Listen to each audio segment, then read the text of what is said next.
To order. The Enrollment Subcommittee is comprised of central office representation. Oh, yes, okay, never mind. Let's take up, we will take up one action item for approval. Action item 1A is the approval of the minutes of September 30th, 2024. September 30th, 2024? Yeah, that was the last time this group met. Really? Okay. I'd like to move the approval of action item, I was so happy at the last meeting, and the approval of action item 1A. Do I have a second? Second. Any discussion on the item? Yep. All those in favor? Okay, that is approved.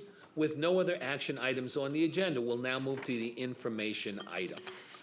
At the September 2024 meeting of the Subcommittee, Vice Chancellor for Enrollment Management, Renee Sarmiento, provided the Fall 2024 Enrollment Report. The remainder of the meeting was devoted to reviewing 3 pipeline strategies for the academic year: the expansion of dual credit programs at non-New York City public schools, the CUNY Financial Aid Support Team, and CUNY Reconnect. At today's meeting, Assistant Dean for Policy Research, Sarah Chulik, will discuss enrollment trends through the current academic year, thus far including rebuilding after the pandemic, freshman enrollment prospects, and transfer students from within CUNY and from SUNY and other colleges. Then Senior University Dean for Academic Innovation, Evan Silberman, will focus on online enrollment updates, including growth since 2022, programs in development, and online excellence, and the Online Excellence Initiative. And away we go. All right, good afternoon. Thank you for having me. So as we discussed, when we met last in September, Vice Chancellor Sarmiento talked about a lot of strategies and directions for our enrollment for the academic year. And I'm back here today to report on what we've actually observed in terms of our enrollments.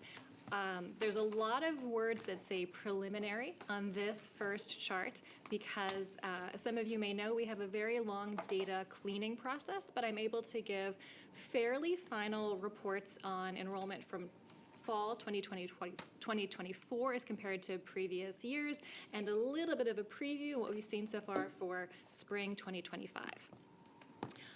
The headline is that overall enrollment in spring 2024 was up about 2%. This chart says 2.4. We're going to revise that down a little bit, not because 2024 enrollment went down, but because our cleaned versions of 2023 were higher than we originally thought they were going to be. Also, a very preliminary peek at spring 2025 also shows us up 2 to 3% above where we were in spring 2024. Some headlines from fall: our freshmen were down very slightly, but all other categories of enrollment were up. Transfers were up 9%. Undergraduate retention and re-enrollment was up compared to previous terms, and graduate enrollment was steady. So in the following slides, I'm going to go into each of those in a little bit more detail. So first, we can start with a grounding and a longer-term trend for enrollment. Here we've divided the enrollment trends by the sectors for whom we've set categories in the strategic plan. The top line in blue is our enrollment trend line for senior college undergraduate students. The middle line in orange is our trend line for community college undergraduate students. And the final line at the bottom there is our enrollment for graduate students. The good news is all 3 of those categories were up compared to 2023. Senior college undergraduates were up just under 2%. Community college students also up about 2%, and graduate students up about 1%, more or less flat. You can see that bottom line of graduate students. The story there for 15 years of these trends is very flat enrollment for graduate students, but a lot of movement for our undergraduate students. So the good news is we've been on an upward trajectory since 2022. A 5% enrollment increase from that low point in 2022. The longer term trend is, realistically, we lost a lot of enrollment during the pandemic from 2020 to 2022. We're still trying to climb out of that. So we're still down relative to 2019, about 13% in total overall enrollment. But all of the signs so far across all of the sectors are positive And trajectories. sorry Yeah, please. to Oh, yeah, please ask a jump in. question so early. No, go ahead. As far as actual enrollment, where were we in 19 and where were we at, say, September 24? Numbers, actual numbers. The actual numbers, I have to look just- up the 2019 number specifically, 2024, 237,000. It's actually 237,700 is about where we'll end up as our final number. Okay, well, The peak there, 245,000, I think. Yeah, 245 and 245,000. 19? Yep. We can verify it. Okay. Yeah. Okay, so then, as I said, now we'll dig into some of the specifics of the particular categories within each of these. And the first place we'll look is our freshman enrollment trends. So we had some bright spots and we had some sort of tailwinds for freshman enrollment from last year that I think will be familiar to a lot of folks. Our applications were up almost 4%, which we thought was very positive, but that did not totally translate into new enrollments. We suspect a lot of that may have to do with all of the challenges around FAFSA filing. So we know that our FAFSA filing numbers, despite valiant efforts to support students in as many ways as we could, the overall rate of FAFSA filing was down for last year, and we're probably seeing some reflection of that in our freshman enrollment numbers. The other thing that we need to continue to pay attention to, and that we'll talk about in a little bit more detail in the slides to come, is our relationship with our top feeder, that's the New York City Public Schools. So as all of you know, 80% of our freshmen are graduates of the New York City Public Schools. It's an incredibly strong relationship. We've got two challenges in the New York City public school population. One of which predates the pandemic, both of which have been exacerbated by the pandemic. The first is a shrinking public school population, and we'll talk about that in a second. The other new challenge introduced by the pandemic was, for the first time in a long time, a softening in the college-going rate. So we've traditionally had very high rates of college going in New York City relative to other major urban areas. There was a dip in the college-going rate from 21, 22, in the height of the pandemic. That turned around in 2023. We don't totally yet know where it works out for 2024. CUNY continues to be the top college destination of New York City public school students. The majority of New York City public school graduates who go to college anywhere go to college at CUNY. But those population challenges are an issue that we need to be watching out for. And we've seen some small signs of growth among New York City, sort of non-New York City public school applicants. But that universe has traditionally been much smaller for us as a feeder than the New York City Public Schools has. So to be a bit more specific about what we're seeing from the city public schools, the chart on this slide was given to us last academic year by our colleagues in the New York City Public Schools. And the blue line at the top is their overall public school enrollments. The orange line is traditional public schools, and the green line at the bottom is charter schools. So the blue line is the orange plus the green added together. That is a 5-year decline of 120,000 student enrollment, at more than 10%. Yeah, I mean, it's a really dramatic trend. So as you can see, there was a small downward trend that is going into 2018, 2019, and then just drastically sort of supercharged by families leaving the city during the pandemic. Last year, we saw a small beginning of an uptick with the new migrants in the school population. But there's a real question about whether that'll be durable enrollment increases or a one-time blip. Okay, so these are very serious issues. The other thing that's really notable here is those declines in the overall population, those mostly did not hit high schools. The declines in the public school population were really concentrated in elementary age students and in middle school students, and the high school populations were much stronger. So we'd been having a 1% to 2% increase in the high school populations. The 2024 class was 5% smaller than the year before that. The middle school classes are double-digit percentages smaller than they were in previous years. It remains to be seen how that will play out in high school. Like, will families return to the city who left as younger grades for the pandemic? Will more people stick around and not continue that exodus out? We don't know totally. This is very hard to predict, but these are the things that we really have to pay attention to. One thing we know from past experience is that strong enrollment support and recruitment efforts can counteract and play off of changes in the sheer demographics. We know that the size of a high school population does not directly translate into the size of our college population because of so many other things we can do to increase and strengthen that pipeline. So that's where a lot of attention is going. So as I said, I'm mostly just going to report on the enrollment trends and the facts we've seen. I won't be talking a lot about enrollment strategies because VC Sarmiento talked about those in September, and we'll do a deep dive on online enrollment right after this. But I wanted to take one pause here because this is so important to say that we've been doing many things to continue the remarkable strength of that relationship with the New York City Public Schools. So we have this very low barrier application. We're doing everything we can to streamline and make that application as easy for students to complete as possible. We have an incredibly robust college application support system in our Bridge coaching program. We added to that last year a new round of intensive support for students to do FAFSA completion, and we have a really robust project to rethink the pipeline of dual enrollment high school college course taking in a way that will flow efficiently into enrollment and degree completion. So all of these efforts, I think, remain an incredibly high priority for us, but the fact is we're also thinking about all the things we can do to look for enrollments outside of this traditional New York City Public Schools high school going population, because there's nothing we can do to control the size of the population. So turning off of freshmen and looking at transfer students.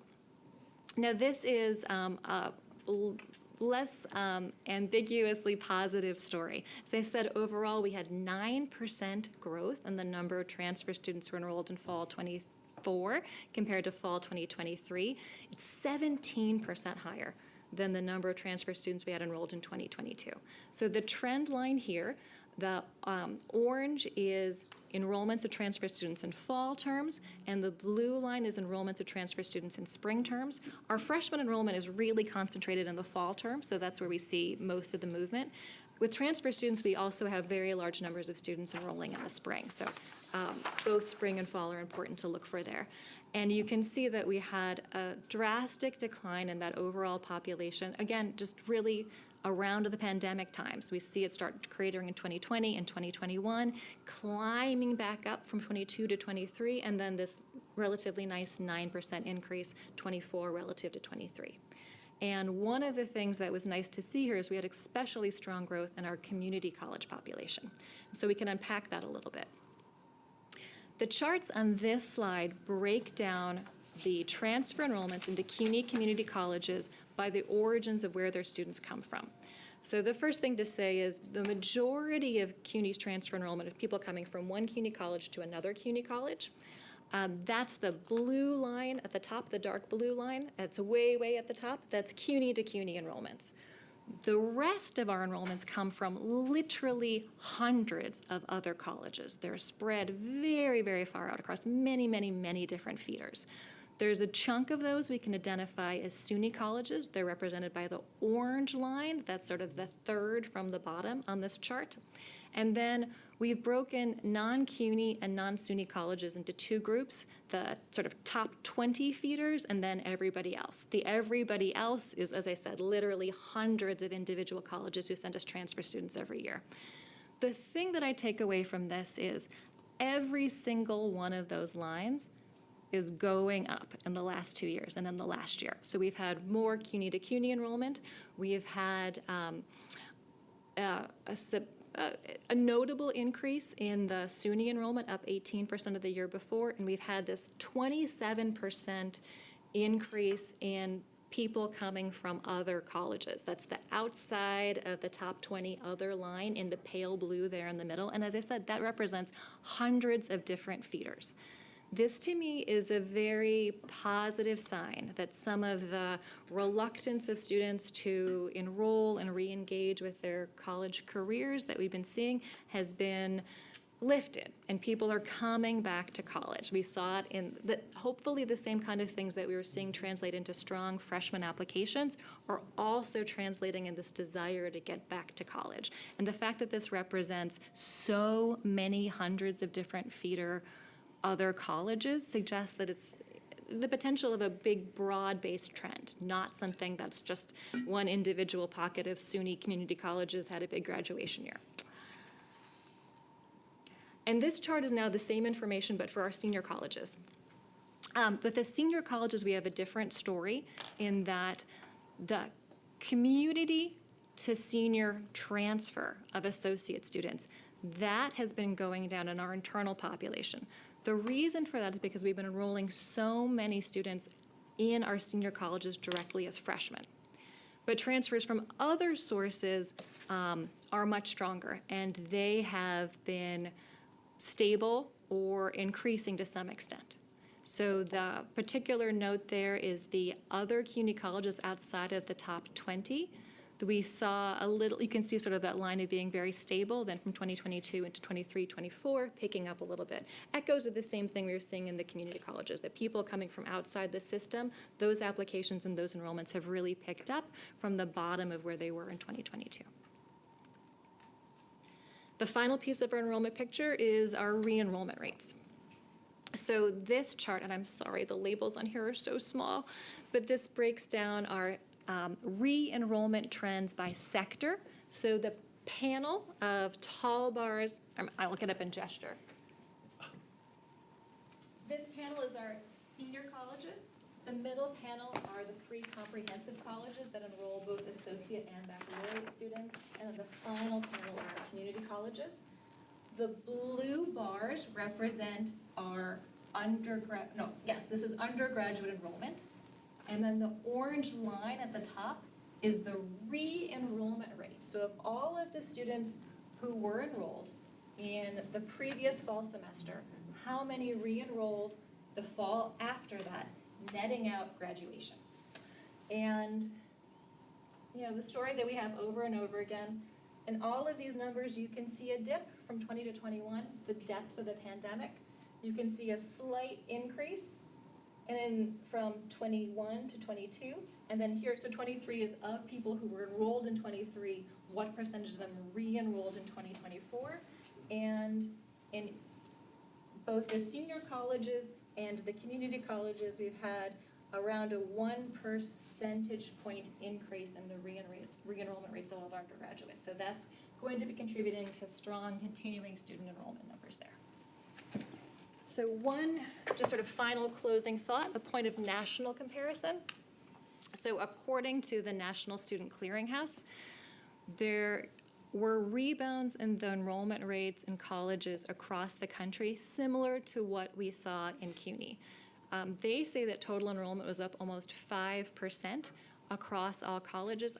Big caveat there that in many cases that's counting dual enrollment, high school students enrolled in college courses, so that's not purely everything we would think of as traditional college enrollment, but especially I think they're seeing that in the 2-year college sector.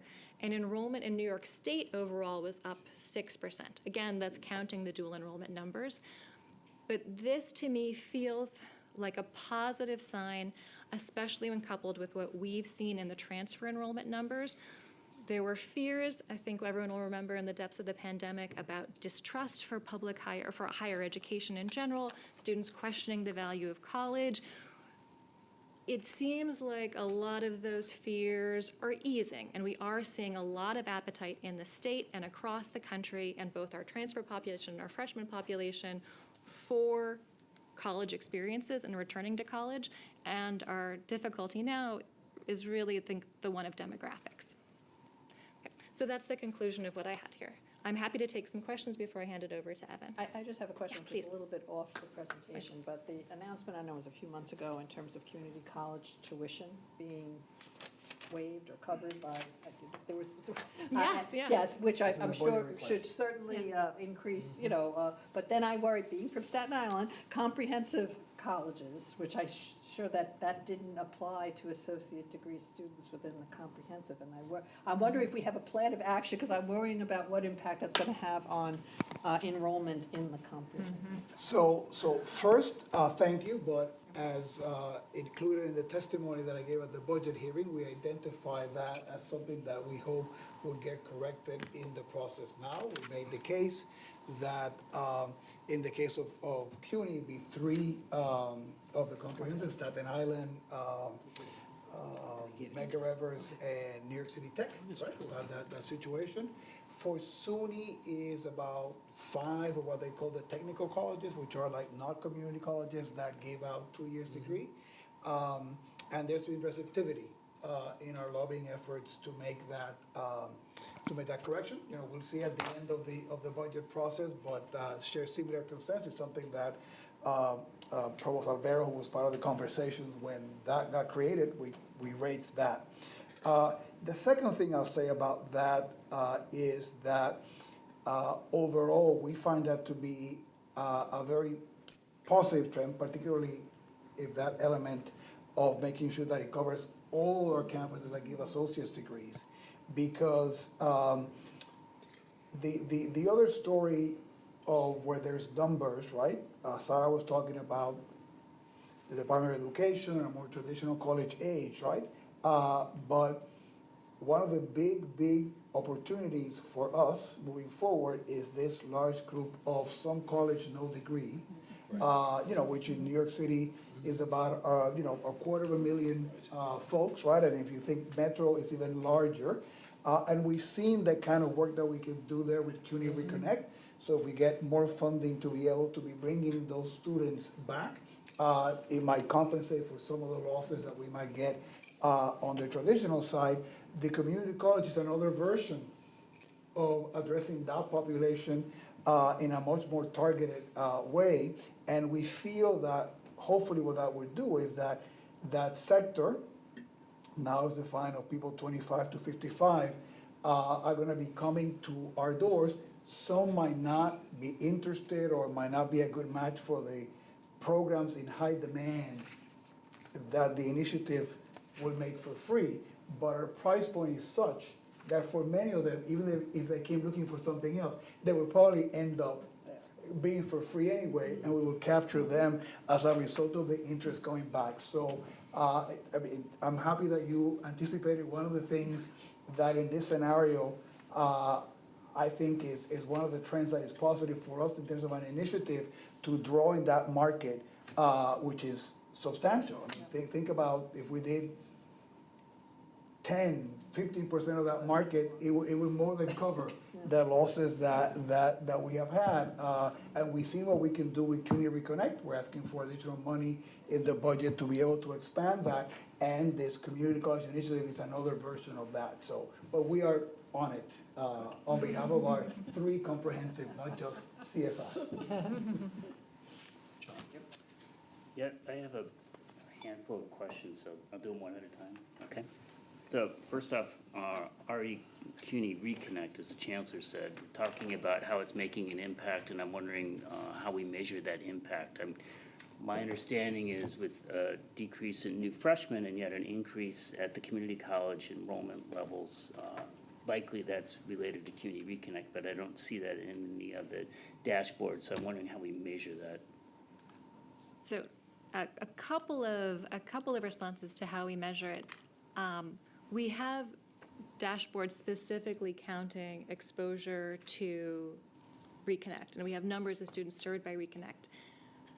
Isolating the impact of Reconnect as a program from other enrollment trends, that is the bigger challenge, but we think those Reconnect students are showing up in these positive transfer numbers. So I think that is definitely part of what's behind the 9% increase in the community college students. And the nature of who the Reconnect students are, they're mostly people who have a little bit of exposure to some college. They're not first-time college students. And so they're showing, and they're generally not coming back to the exact same college they were at before, so they're showing up as transfer students. I was answering one of my next questions, which is, I wanted to break that out by senior college to community college, which would be an indicator that perhaps students are being too aggressive in their initial choice, or community college to community college, in which case it might be this reconnect. And it might be helpful if that was lagged, like that transfer is like after a certain period of time, or just semester to semester transfer. Yeah, we have, so we're counting, transfers and our official numbers show up no matter how long they've been out of college previously, but we have done a lot of deep dives in the transfer student populations to divide them by how long they've been out of college, by how old they are when they've been returning to us, by whether they first started as freshmen as senior colleges or community colleges. The story is we see an increase in transfer students in absolutely all of those populations. Younger students, traditional students, starting as community colleges. We have had an increase in students transferring from community colleges or from senior colleges to community colleges relative to 2 years ago, but it's about the same number it was 5-6 years ago. So we're just, it doesn't seem like students are correcting enrollments any more than they have been historically. Okay, that's good to hear. Yeah. And I'm happy to follow up if we want more information on that. We mentioned that with the declining demographics in the high school count, we're hopefully going to increase our yield of those students. And my question is, where do we track our current yield so we can see if we actually increased it or it went down? Well, we have, my office does reporting to the enrollment management team every year on the yield rate of applicants. So we also track all of those who've been applied, admitted to CUNY, who have gone to college anyplace else, and we get a report on market share of New York City public school students who have gone to college anywhere from the New York City public schools. Unfortunately, that one lags. I don't think any of those things show up as dashboards currently, but they're part of our regular reporting process, and we're happy to bring those to this group. And finally, some of the slides had other outside top 10, and that was Yes. more than other top 20 and other within top 20. I think those are mislabeled. I don't understand how it would be that the top 20 didn't contribute to more of the share than the outside the top 20 unless it's so diffused. It's so diffuse. that No, you- that's exactly right. The top, so we, the top 20 was my attempt to try to like bring some meaning to our feeder school population. And it turns out that the top 20 represents a relatively small percentage of all of the actual enrollments. So there's like no way to target those schools. So there's no, well, and that most of the top 20, that's even like pulling SUNY out. It is just an incredibly diffuse population. So exactly what we were looking for is when we're seeing these enrollment increases, is it because we've had this, a bunch of students are leaving Monroe College or St. Francis or something, but that it's really hundreds of schools who send us somewhere between 2 and 100 students every year. No, thank you. Yeah. Other questions? Thank you again. Thank you so much. Could I ask a quick question? Absolutely. Just to, trying to understand, I think I understood you to say that all the Reconnect students were transfer students. And I'm not sure, but maybe I misunderstood that. If, let's say a student goes to Brooklyn College, drops out, doesn't complete, hangs out for 20 years, and then decides to come back, they're not a transfer student. No. Got it. Yeah, But if they went to City Tech, they would be a transfer student, regardless of whether or not it was 1 year, 5 minutes, Exactly. or- And it's yeah. not all, it's the largest category. So I think in Reconnect, we're counting people who are coming as new freshmen, people who are readmitted students to the same campus they previously enrolled in, and transfer students are all part of that population, as well as new graduate students. The largest chunk by far are people who show up as transfer students. Yep, that's interesting. Great. Thank you for the opportunity to join you today. I'm Evan Silberman, Senior University Dean, Academic Innovation, and Chief Academic Technology Officer. As many of you know, my predecessor, Kim Siegenthaler, presented on this data in the fall of =24. And in the recent transition, I worked closely with her to develop this presentation. In becoming familiar with this data even more deeply, I'll be reading from a script to make sure I'm on point. Because you all make me very nervous. So if anything goes wrong, it's her fault. Just checking. Okay. Sure, that sounds good. Oh, I know she's the fault. Right. So CUNY online education is not new to CUNY. In 2022, when CUNY Online became part of OAA, there were 63 online programs, as stated on this slide. However, there was some infrastructure work that was needed to improve the good work already being done.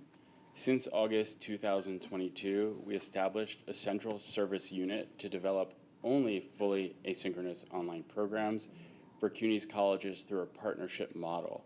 I think it's important to clarify here that we are not an academic unit, that we develop the programs in partnership with the colleges, and the colleges own the programs and decisions around those programs. We inventoried online programs and developed a CUNY Online website that now includes over 230 programs. We began a brand awareness campaign to raise visibility for the CUNY Online website. We also work closely with ARITA and others to improve coding and reporting, leading to several new institutional dashboards that were foundational for presentations like this and understanding our online learning environment. The CUNY Online website, a key early initiative, demonstrates our growth over time. There are 230 online programs across 20 colleges, and through this website, which is not shown here, students can find programs of interest, learn more, apply, or connect with an enrollment specialist to learn more about the program and make a application decision. Following the completion of a marketing gap analysis in December 2022, all colleges except Law and Med were invited to develop one or more programs in high demand fields. Fields like information technology, for example, computer science or health care.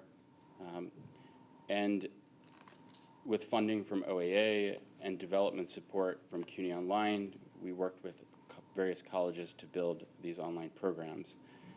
Again, accreditation requirements for Law and Med limited what could be offered online, and several colleges in the early days declined to participate for various reasons, including faculty disinclination to offer an online program, preference for synchronous online classes, and capacity concerns.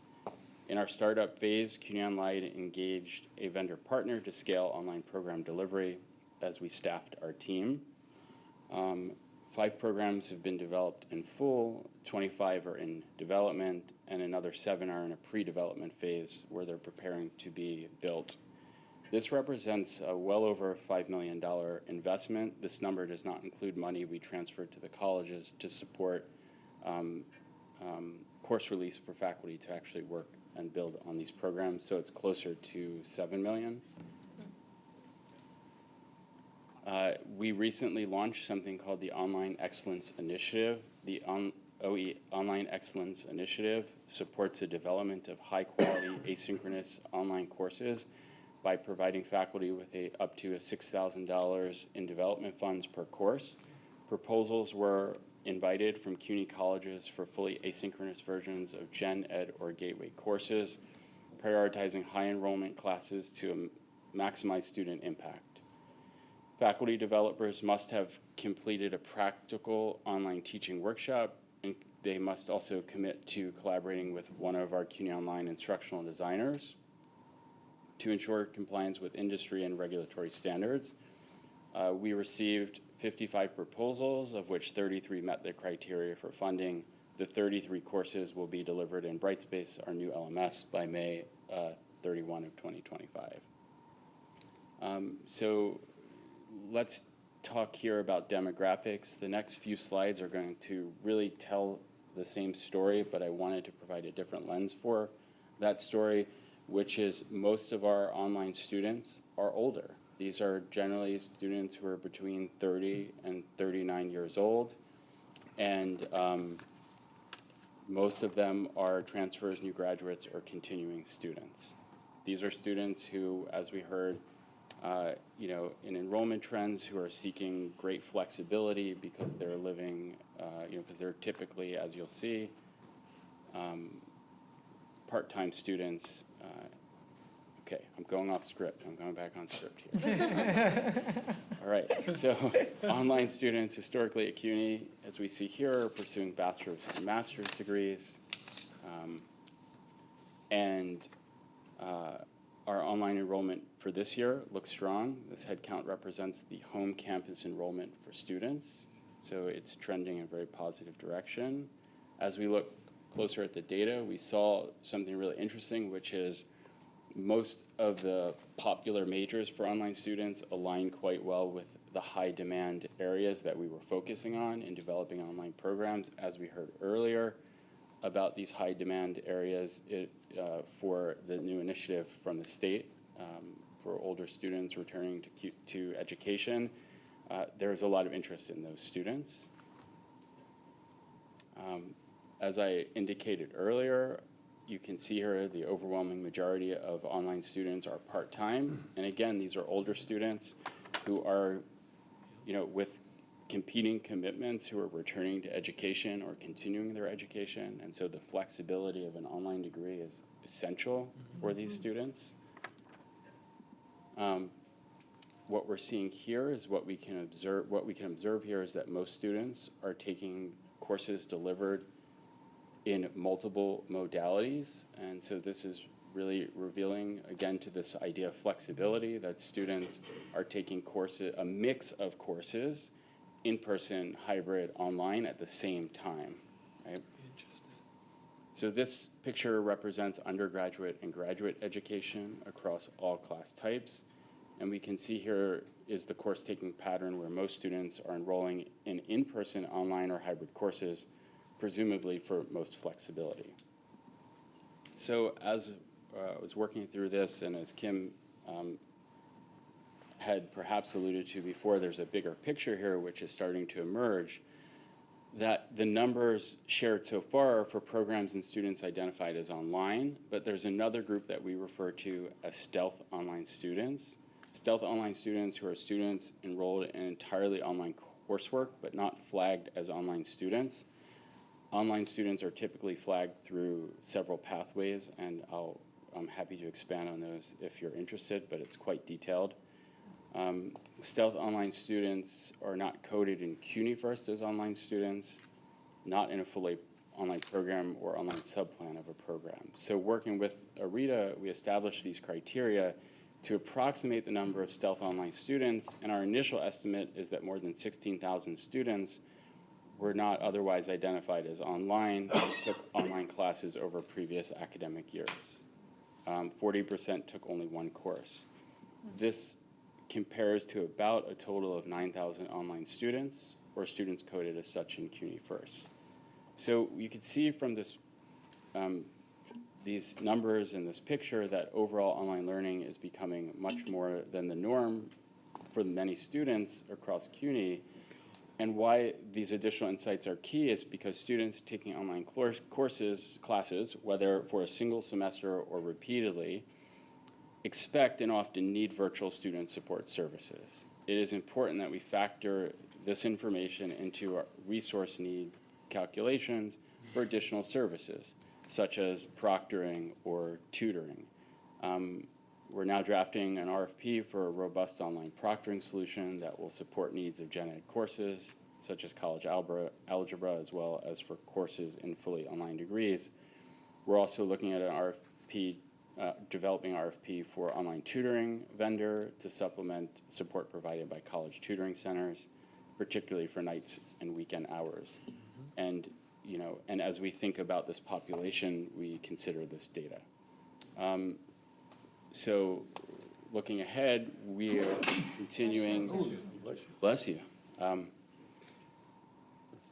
Looking ahead, last fall we received a 300-page report from a company vendor partner with recommended marketing and recruitment strategies that we've unpacked and we're acting on. We've really forwarded our momentum with the marketing for the CUNY Online website and raising visibility about this portfolio of online programs.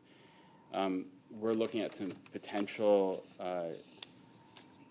changes to federal regulations around what is considered distance education and what qualifies, and so that will most certainly impact how we code, organize, and convey information about online programs. The level of detail there is quite immense, and looking at the current higher education and political landscape, I can't say with certainty what that future will look like today, but we'll be tracking it. And we're continuing to work with colleges to develop programs in high demand fields and identify areas where we can aid colleges in addressing student support needs. And as we think about the flexibility for students, we look towards creating a vision where we're developing different modalities of online classes and online programs. That's something that we're evaluating currently. With that, I conclude my presentation and welcome your questions. Thank you. Any questions? Couple questions. One, so online enrollment covers just CUNY online enrollment, or does it cover students enrolled in synchronous programs on each campus? It's online. This covers all students at CUNY. And so the CUNY online enrollment, that's just asynchronous. I'm curious, you mentioned at the end about modalities, and I'm wondering how well asynchronous instruction is doing as a enrollment driver. I don't have data to answer that question, but I'd like to, I believe that it is less the modality and more how the instruction is designed and developed that has an impact on how effective it is. But John, is your question about the number of online programs represents any online program, whether it has synchronous components online, CUNY Online, if this college wants funding from CUNY Online to develop a program, we've only been funding fully asynchronous programs. Right. But so the total number of programs available is a mix of both. So that was one of your questions, right? My question's really about the effectiveness of putting money that we have into just the asynchronous basket when it might be the case that students would prefer asynchronous online experience, and I don't know the answer to that. Well, I mean, I think the presentation I showed today and the data we heard earlier speaks to the necessity for flexible learning pathways. And so we're evaluating what types of programs we would develop in the future for that reason. Does that? Yeah. And I mean, something about that. I think the investment in asynchronous was a corrective measure because that's where we really had, you know, very, very limited presence initially, right? And we felt that if we wanted to really play overall, that is where we need to make a bigger push, right? I do think that now with some of that growth, we're in a better place to sort of be more strategic about, right, the right blend to your question. One other thing that I do want to highlight, because we are in budget season 2, is that a lot of the big push here, notice it's been the last 2 years, and it's because we've had some of the strategic growth funding provided by the governor that allows to sort of make the significant investments in helping out the college with the program design, in doing the marketing, and all those things too. So I want to also make sure that we recognize that help from the state has allowed us to sort of make a real qualitative and quantitative leap in the offerings, and then be in a position to begin to be more nuanced about the kind of questions that you raise. My next question is related. So one of the slides showed associate enrollment in online programs at, I think, 872 students. Is that correct? Because there's probably 50 different online programs in it. Seems like there's a mismatch between what we're providing at the community college level and what we might need at other levels. Yes, that one. Right, so this is. 941 total, but 872 associate degree. And yet if you go back earlier, you can see the number of programs by institution type. So your question is? I think he would expect a lot more. I would have expected associate degree. many more community college associate level students in the online programs, given the wide number of offerings. I think part of the answer, if we in this table segregated SPS, I think it would show a much more, because SPS is still a significant chunk Right. of our online presence, right? They're mostly being oriented towards 4-year degrees in that component. Because they were the leading brand there, have benefited from the CUNY Online traffic and marketing, plus what they did. I think it'd be very interesting to sort of have that question and break out that Yes. SPS. Because that continues to be, A huge and actually what they're doing now is they're partnering a lot more with the community colleges to get more associate's degree to create a pipeline. But I think that if we segregated that, the numbers will be a bit more nuanced and they wouldn't show. You will have SPS as a big outlier, and I think more balance across the system. That'll be my hunch. And then the final question is, so Sarah talked earlier about increases in retention overall, but do we break out retention for our online enrollment population? I don't, that data, so I'll take a step back and say the work to develop reporting for online students really started a little over a year ago, and so we're advancing the data we can cull here. It's not information that was available in the reporting I pulled together, but it's something I can take a note of as we develop this further. Yep, and to further, what Evan is saying is, in addition, we don't code all of our online students, and that is the biggest problem. If a student enrolls in CUNY specifically for an online program, then they register, then they're coded online. But the larger population we have are students that enroll regularly and then just start taking online courses. And so then they're not coded, and so that tracking and the data and the information, it becomes very difficult. And so that's one of the questions that we're struggling with. What do we do to actually code these students? Right. You can speak, go ahead. Yes. Hi, everyone. So can I add a comment? Actually, I'm a student at the Borough of Manhattan Community College. So personally, when I've spoken to my fellow classmates regarding, asynchronous, synchronous online classes, a lot of them tend to enroll in those type of courses as sort of like an easy way out instead of going in person, So my question is, has there been sort of a push to enroll students in these online classes as sort of, just for like a degree, like an asynchronous degree? Or has there been a push to get students to maybe, get some prereqs done through these online courses, sort of like I guess a quote unquote easy way? Because based off my conversations with students, that's what a lot of them do, they'll take online courses and then, they'll use campus resources, and then they'll maybe like on campus, they'll, hop on their laptop, get on Zoom for their course. But then once they get the easy classes out the way, they'll enroll in, like the nitty gritty of their majors and the in-person classes. So that's kind of like what I wanna like more nuance about.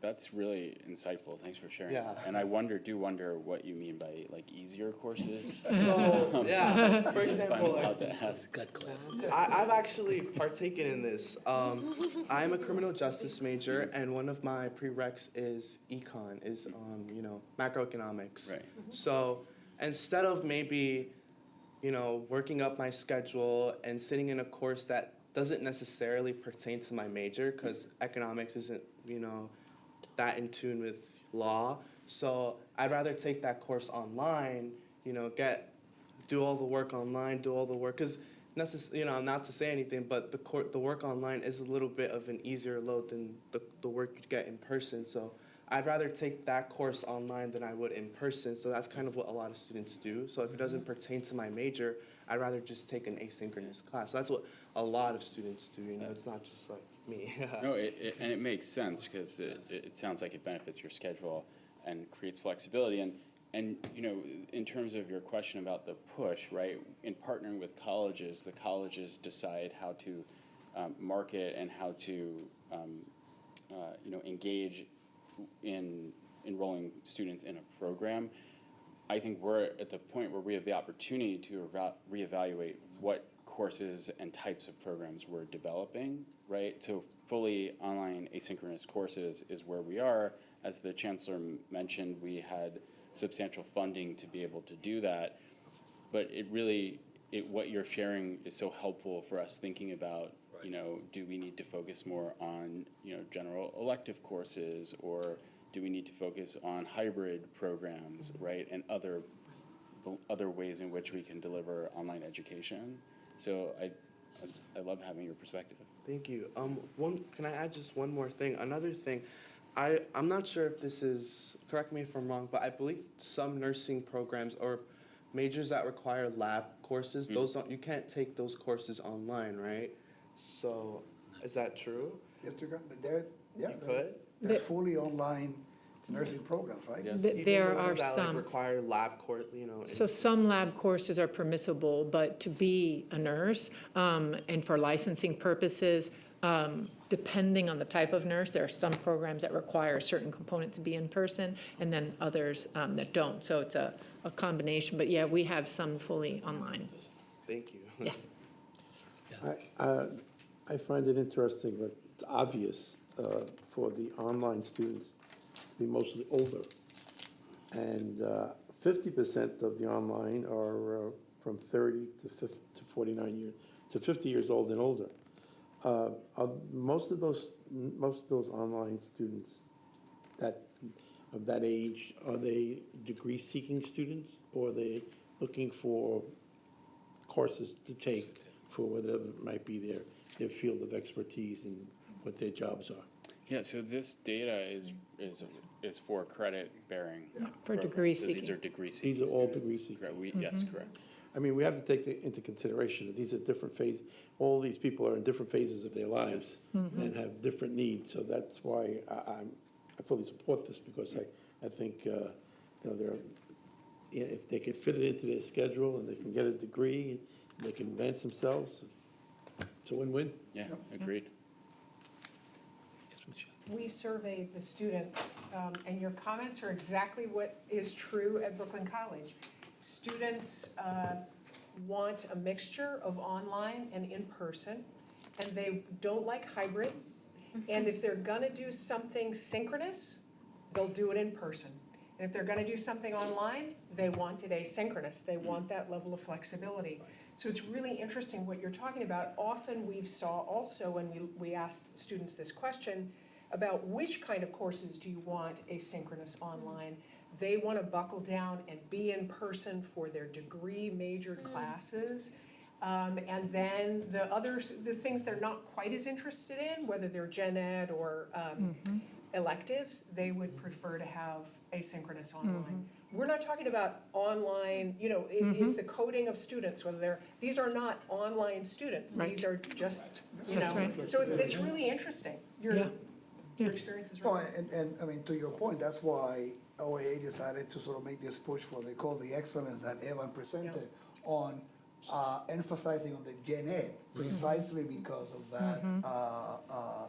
And also, some of the flexibility in the gen ed space is something that maybe we can also transfer at some point as we work with the Department of Education in our college now. I mean, so it has that added element that it can, that it's a benefit to the student, because they're gonna need to do that no matter where they, at whatever point they are, right? Whether they think of it as an easy class or not, right?